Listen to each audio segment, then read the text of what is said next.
Welcome to session 3. Here we're going to explore types of colleges.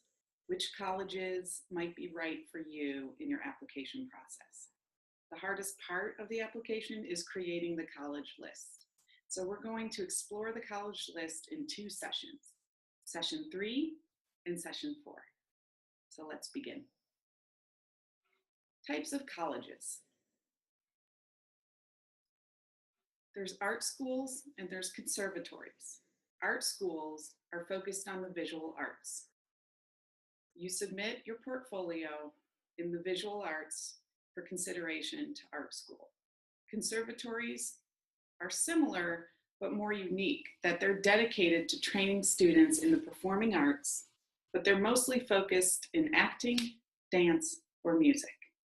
Juilliard is an example of a conservatory.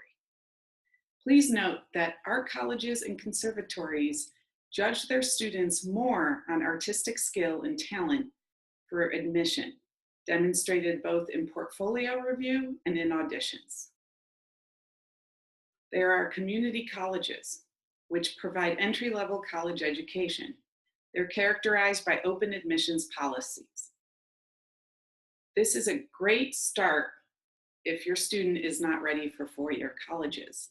They start at a 2-year, which is a community college, and transfer when they feel ready.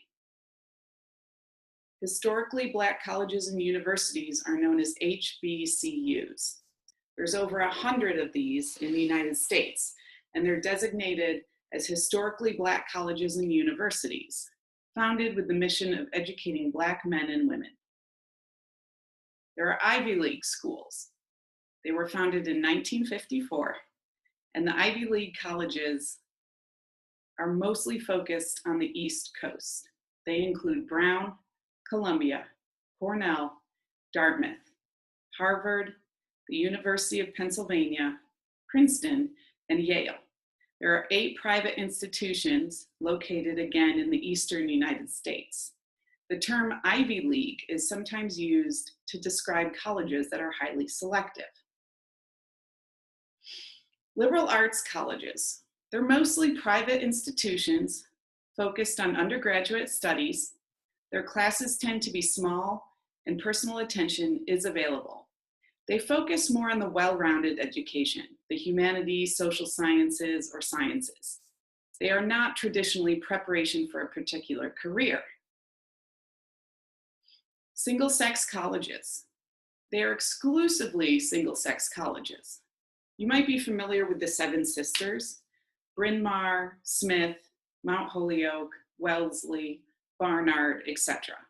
Before men and women existed in co-educational campuses, they were separated by sex. So for example, Barnard is across the street from Columbia. Back in the day, it was considered the female version of Columbia.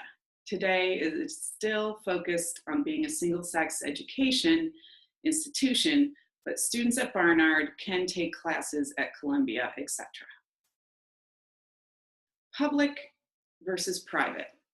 Both are not-for-profit institutions. It's just that their funding comes from different sources. So public institutions have government funding. Those include state schools, community colleges, etc. Private colleges have private funding. Don't let this deter you in the financial aid process. Sometimes private schools give more financial aid than public. Please beware of proprietary colleges. We call them predatory colleges in our field. They're institutions that are for-profit businesses. They are non-accredited, they're pushy, they call you a lot on the phone, they provide high debt, but then their graduation rates are low. So these institutions usually put our students in debt. 1 out of 3 students graduate. And when they do graduate, they are not guaranteed employment, which is sometimes what's used as the sale tactic with predatory colleges. Avoid predatory colleges at all costs. That wraps up session 3, and we look forward to bringing you into session 4.